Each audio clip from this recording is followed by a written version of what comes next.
What's going on, guys? Welcome to episode number 8 of Inspired Stories for the month of October. And this month I'm back to highlighting a producer, and I chose Key Wane this month. Detroit native. He's produced for Big Sean, Beyonce, Jhené Aiko, many more in the last probably 10 to 12 years now. I think he's been active since probably 2004 or 5. I could be totally wrong on that. But I began following his journey probably around 2012, and that was when Big Sean dropped his Detroit Mixtape, which still to this day is considered one of Big Sean's most prominent projects, and Key Wane actually had a good hand in a lot of the songs on there. Because I remember, I think it came out in like September of 2012. And I just remember going through, reading the credits and everything, and seeing like who produced what. And Key Wane had produced a lot of my favorite songs. Higher, 24 Karats Gold with J. Cole on it. God, what else?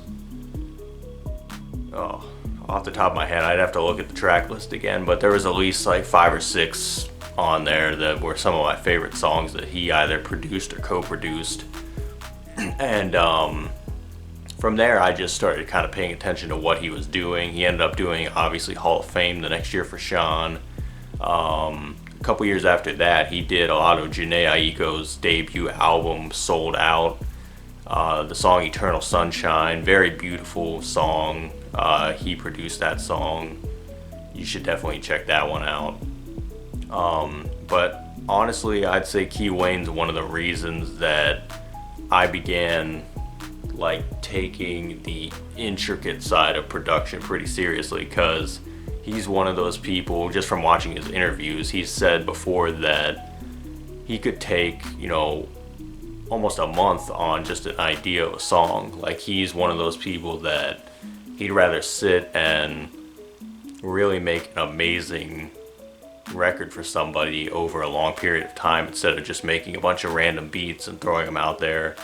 And I always thought that process was pretty interesting, and it's interesting to see like how, doing that actually led probably to him getting more like placements and things like that, and making more impactful music.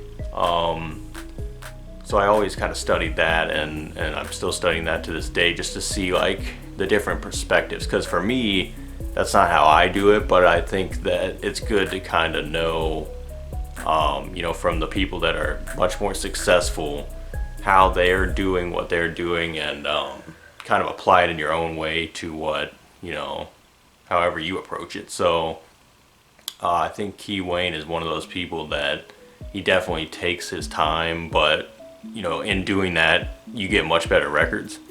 And I always like his approach to his sound as well, because his sound is very like, it's not really old school, but it's more of an old school, like he'll make a new type of sound and kind of dirty up a bit, like throw filters on there and shit. Like, I've seen him break down a few tracks, I think like an Ariana Grande track, and like he showed how he made the keys sound kind of old fashioned and everything, and he always adds like those vinyl effects in there to make it sound like an old record, which I always thought was cool. That's kind of like one of his signature like trademark things on his records. So yeah, honestly, man, like Key Wane, always been a fan of his sound, and I hope he does more rapping, because he put out a couple years ago, he put out like a mixtape that was only on SoundCloud, and I was blown away. I was like, this is amazing. It had like Royce da 5'9", Big Sean featured on it, Mickey Fax featured on it. I was like, this is great. And Key Wane's like a really good rapper, but he ended up taking that down, and I think he dropped an EP officially last year. There was only like 3 or 4 songs. I've been waiting on him to come back. Hopefully he comes back with like another project or something very soon, because I think he's a great rapper. Like, he's pretty underrated as an MC. And he's like using his own production too, so it kind of fits well. Obviously the whole world heard him rap on Full Circle on the Big Sean album. That was the first verse, that was Key Wane. So hopefully he does more rapping soon, because I think that's like a side of him that I don't know if he's like kind of like, I don't want to speak for him, but I think he's kind of like very in detail with that as well. Like he wants to get it very right. So I think that's why he's been like thinking about dropping that music, and then he hasn't dropped it, and he's changed a bunch of stuff a million times. But you know, hey Key Wane, if you're watching this, like go for it, man. Like start dropping those raps, because I'm a huge fan of it, and I think a lot of people will enjoy it as well. So hopefully, you know, we get more of that from him very soon.